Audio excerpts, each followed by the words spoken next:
하늘에서 온 치유. 12. 믿음은 항상 역사한다. 안나 고벤더는 매장을 힘차게 걸어가면서 자신이 만든 상품에 자부심을 느꼈습니다. 그녀는 가게에서 벌써 몇 시간을 보내고 이제 집으로 가고 있었습니다. 그녀가 몇몇 가게를 지나쳤을 때 커다란 진열장을 보지 않을 수 없었습니다. 그곳에는 사고 싶은 멋진 물건들이 아주 많이 있었습니다. 그녀는 그것들을 전부 살 수 있으면 좋겠다고 생각했습니다.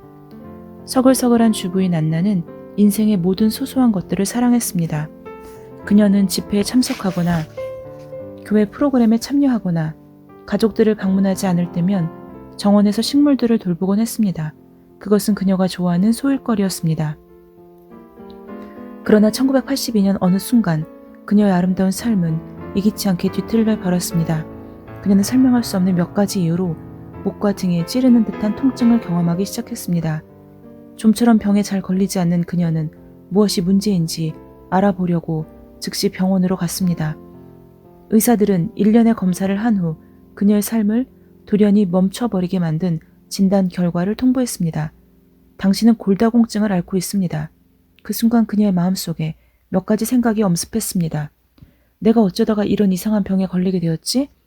의사들은 골다공증은 뼈 조직이 비정상적으로 상실되어 뼈가 부서지기 쉽고 구멍이 뚫린 상태를 말합니다. 라고 말하면서 진단 결과를 분명하게 설명하고 싶어 했습니다. 보통 골다공증은 칼슘이 부족해서 생기는데 통상 폐경기 이후의 여성에게 더 흔히 나타납니다.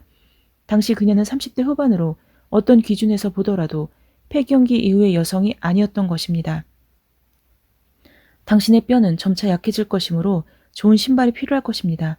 많은 사람들이 있는 곳을 피하시고 비 오는 날에 걸을 때는 각별히 유의하십시오. 라고 의사는 소견을 피력했습니다. 그녀는 마치 삶의 한 부분이 잘려나간 것 같았습니다. 그녀는 이 모든 소소한 것들을 너무도 좋아했던 것입니다. 여하튼 넘어지면 골절될 수 있습니다. 라고 의사는 계속해서 말했습니다. 이제 그녀는 진정으로 두려웠습니다. 그녀는 여하튼 넘어지면 골절될 수 있습니다. 라는 그 말을 마음에 계속 떠올렸습니다. 그녀의 남편이 병원에 따라왔지만 그녀는 갑작스럽게 엄습했던 두려움과 불확실한 느낌을 떨쳐버릴 수가 없었습니다. 그때부터 그녀에게 삶은 참을 수 없는 것이 돼버렸습니다. 의사의 말처럼 그녀의 뼈는 점점 약해지고 부서지기 쉬운 상태가 되었습니다. 짧은 기간 안에 그녀의 삶 전체가 바뀌었습니다. 그녀는 더 이상 남의 도움 없이는 돌아다닐 수도 없었고 집안의 허드렛 일도 자유롭게 할 수 없었습니다. 가게에 가거나 사교 모임과 교회 모임에 참석하는 것도 과거지사가 되어버렸습니다.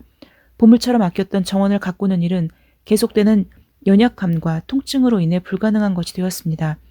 그녀는 의사가 처방해준 몇 가지 약을 매일 밤낮으로 복용했습니다. 그러나 약은 일시적으로 완화시켜주긴 했지만 그녀의 몸에 다른 합병증을 유발시켰습니다. 그녀의 머리카락이 빠지고 식욕이 감퇴했습니다. 부작용으로 인해 그녀의 식도에 협착이 일어나서 숨이 막히지 않고는 삼키기가 어려울 지경이 되었습니다. 이런 상황으로 인해 그녀는 종종 궤양을 앓았는데 그 때문에 더 많은 약을 복용하게 되었습니다.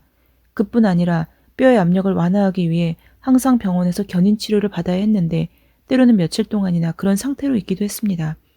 이후 25년 동안 그녀의 삶은 병원과 약물 치료와 집에 국한되어 돌아갔습니다. 해가 지날수록 그녀는 필요한 모든 것을 점점 더 가족에게 의존하게 되었습니다. 그녀의 남편 크리스는 대부분의 시간을 그녀와 보내는 데 썼습니다. 그녀의 자녀들도 거의 밖으로 나가지 못했고 심지어 그녀를 위해서 일을 쉬고 시간을 내야 했습니다. 시간이 지날수록 이런 상황은 감정적으로 그녀에게 영향을 미치기 시작했습니다. 그녀는 스스로 아무것도 할 수 없다는 것과 자신이 가족들에게 짐이 된다는 사실에 좌절했습니다. 그녀는 자신의 앞날에 대한 생각으로 계속 짓눌려 있었고 그로 인해 평안을 빼앗겼습니다. 2005년 언젠가 그녀는 무릎에서 쥐어짜는 듯한 통증을 느끼기 시작했습니다. 통증이 아주 격심했기 때문에 그녀는 다리를 거의 움직일 수조차 없었습니다. 검사 결과 의사는 그녀가 류머티즘 관절염을 앓고 있다는 것을 발견했고 그것을 치료할 방도가 없다라고 그녀에게 단도직입적으로 말했습니다. 몸져 누울 때까지 계속 악화될 것입니다. 라고 의사는 말했습니다. 제가 그 소리를 들었을 때 매우 두려웠어요. 저는 불구가 되고 싶지 않았어요. 라고 나중에 그녀는 말했습니다. 그녀의 상태는 어느 한 시점에서 매우 나빠져서 무릎에서 분비액이 흘러나오기 시작했습니다. 일련의 검사를 통해 그녀의 무릎이 고칠 수 없을 정도로 손상되었고 완전히 교체되어야 한다는 사실이 밝혀졌습니다. 이때 그녀는 의사가 자신을 도와줄 수 있는 것이 전혀 없다는 사실을 깨달았습니다. 그녀는 무릎을 교체하기로 동의할 경우 얼마 후에는 다른 수술이 필요할 것이라는 사실을 알았습니다. 25년 동안 그녀는 의사들이 말한 모든 것을 다 해보았지만 아무 효력도 없었습니다. 그녀는 많은 약을 복용했음에도 불구하고 고혈압 환자가 되어버렸습니다. 그러는 동안 언젠가 그녀는 러브월드 크리스천 네트워크에서 방영하는 치유학교에 들어가기라는 치유학교 프로그램을 접하게 되었습니다. 그 프로그램은 그녀 안에 대단한 믿음을 불러일으켰습니다. 그녀는 여기에 나온 사람들은 나보다 더 심각했는데 치유되었네. 하나님이 저 사람들을 고치실 수 있었다면 나도 고치실 수 있어 라고 생각했습니다. 바로 그 자리에서 그녀는 다음번 치유학교에 참석하기로 결정했습니다. 그래서 남아공 요하네스버그에 체류할 일정을 잡았습니다. 그 당시 그녀는 요하네스버그에서 자동차로 7시간 떨어진 더반에서 가족과 함께 살고 있었습니다. 그러나 그녀는 다리에 참을 수 없는 통증에도 불구하고 요하네스버그로 가기로 마음을 정했습니다. 저는 하나님이 저를 고치실 것을 알았습니다. 저는 바른 장소에 있어야 했을 뿐입니다. 라고 그녀는 말했습니다. 치유학교가 열리는 날에 그녀는 남편과 동행하여 치유학교에 들어왔습니다. 그녀는 도착한 순간부터 그녀 주위 어디에서나 하나님의 임재를 감지했습니다. 그리고 기적을 받기 위해 하나님을 믿고 있는 다른 사람들을 보았을 때 그녀는 순간적으로 자신도 같은 이유로 그곳에 있다는 사실을 잊어버렸습니다. 저는 몹시 흥분했습니다. 저는 모든 사람들을 격려하고 싶었습니다. 그래서 저는 하나님께서 그곳에 있는 모든 사람을 고쳐주실 것을 기도했습니다. 라고 그녀는 말했습니다. 그녀 역시 모든 사람에게 있는 일체감으로 감동을 받았습니다. 이곳에서 민족성과 배경은 문제가 되지 않았습니다. 그들은 치유받고자 하는 믿음에서 모두 하나가 되었습니다. 주목할 점은 그녀의 치유가 치유학교에서의 처음 며칠 안에 이미 시작되었다는 사실입니다. 저는 어떤 것을 쉽게 할 수 있다는 사실을 발견했습니다. 예를 들면 저는 도움을 받지 않고서도 침대에 눕기도 하고 일어날 수도 있었어요. 치유 집회가 있던 날 그녀는 흥분과 기쁨으로 압도당했습니다. 그녀는 온전히 나아가 치유학교 강당을 걸어서 나갈 것을 알았습니다. 하나님의 사람인 크리스 목사님이 강당 안으로 들어왔을 때 그녀는 뚜렷이 분위기가 바뀌는 것을 감지했습니다. 저는 그 순간을 절대 잊지 못할 거예요. 라고 나중에 그녀는 말했습니다. 저는 말 그대로 경기가 변하는 것을 느낄 수 있었습니다. 크리스 목사님은 강당 안으로 들어온 지 얼마 안 되어서 그녀가 있는 곳으로 걸어왔습니다. 그녀의 상태가 악한 영 때문인 것을 감지한 크리스 목사님은 악한 영을 꾸짖으면서 그녀를 향해 손을 뻗었습니다. 그 순간 그녀는 하나님의 능력이 마치 전기 파동처럼 그녀의 몸을 통과하는 것을 느꼈습니다. 그런 다음 하나님의 사람은 그녀는 자유하다라고 선언했습니다. 바로 그때 자신이 나은 것을 한 그녀는 일어나 걷기 시작했습니다. 그녀는 하나님께서 너무도 신속하게 그녀의 고통의 세월을 가져가신 것에 완전히 놀라서 우는 것과 동시에 웃기 시작했습니다. 거의 30년 만에 처음으로 그녀는 고통 없이 자유롭게 걸었던 것입니다. 슬픔과 고통의 세월이 하나님의 강력한 능력에 의해 단 몇 분 만에 소멸되었습니다.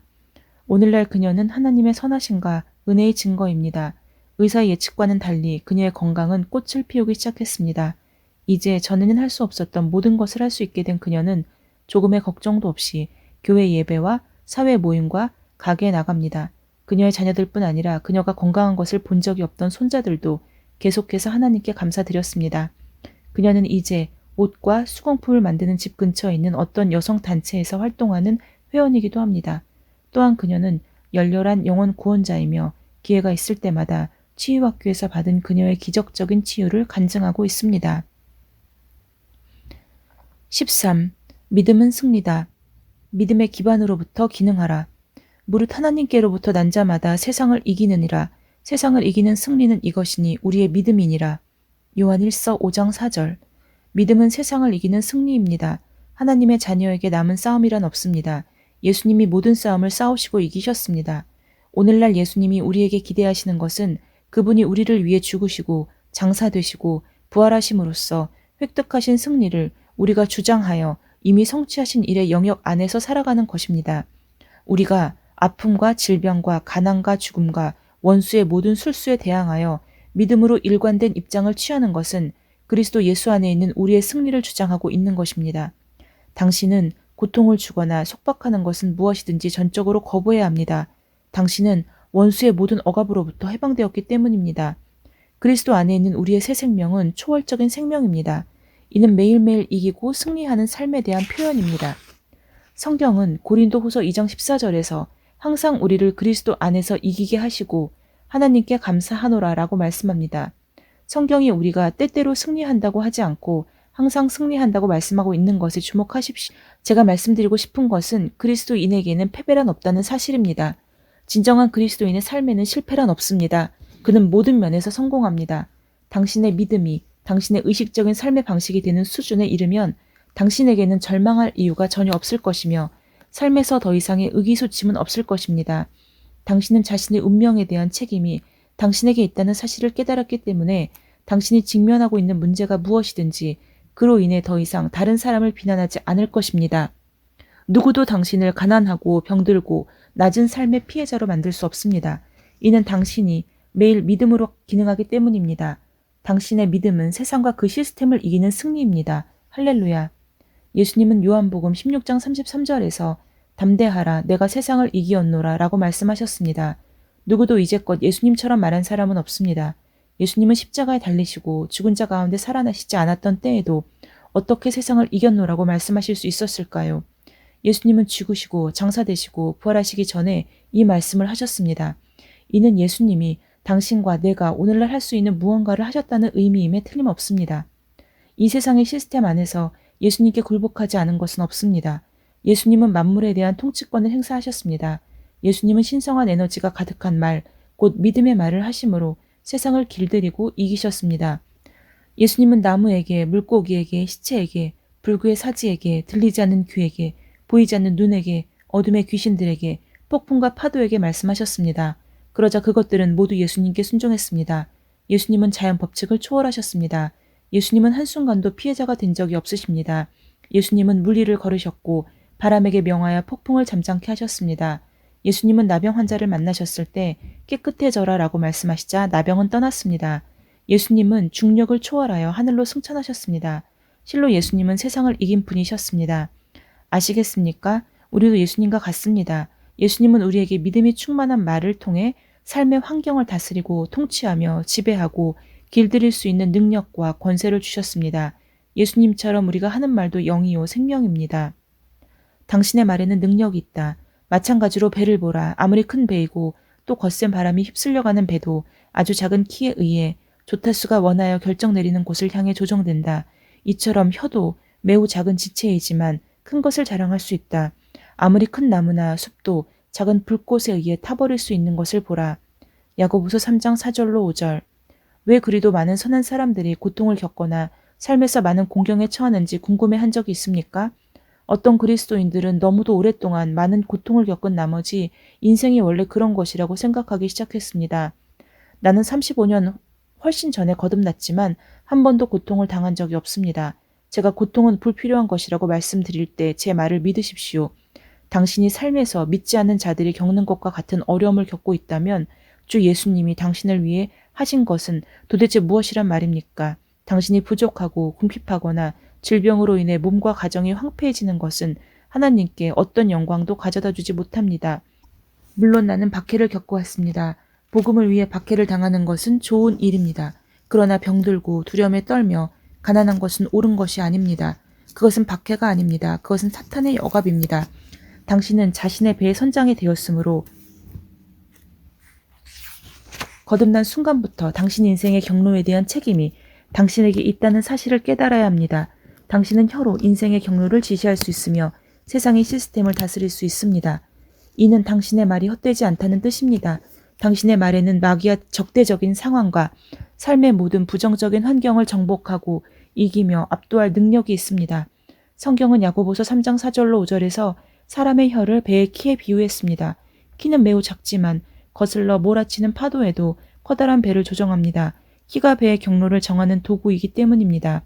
성경이 잠언 18장 21절에서 죽고 사는 것이 혀의 힘에 달렸나니 혀를 쓰기 좋아하는 자는 혀의 열매를 먹으리라 라고 말씀하는 것은 결코 놀라운 일이 아닙니다. 혀의 능력은 오늘날 많은 그리스도인이 별로 깨닫지 못하는 부분입니다. 성경은 죽고 사는 것이 하나님의 손에 달려있다고 말씀하지 않았습니다. 성경은 죽고 사는 것이 몸의 지극히 작은 지체인 혀의 능력에 달렸다고 말씀하십니다. 혀는 크기로 보면 작지만 그 결과는 엄청납니다. 혀가 당신 인생의 경로를 결정하기 때문입니다. 하나님의 많은 자녀들이 삶에서 변화를 원할 때 그들은 그 능력이 자신의 입에 있다는 것을 깨닫지 못하고 그저 흐느끼며 울부짖기만 합니다. 하나님은 당신에게 그분의 말씀만이 아니라 당신을 향한 그분의 뜻대로 말할 수 있는 혀도 주셨습니다. 우리를 향한 주님의 뜻과 목적은 그분의 말씀 안에 확연하게 드러날 수 있습니다. 주님은 너희를 향한 나의 생각을 내가 아나니 평안이요 재앙이 아니니라 너희에게 미래와 희망을 주는 것이니라 라고 말씀하십니다.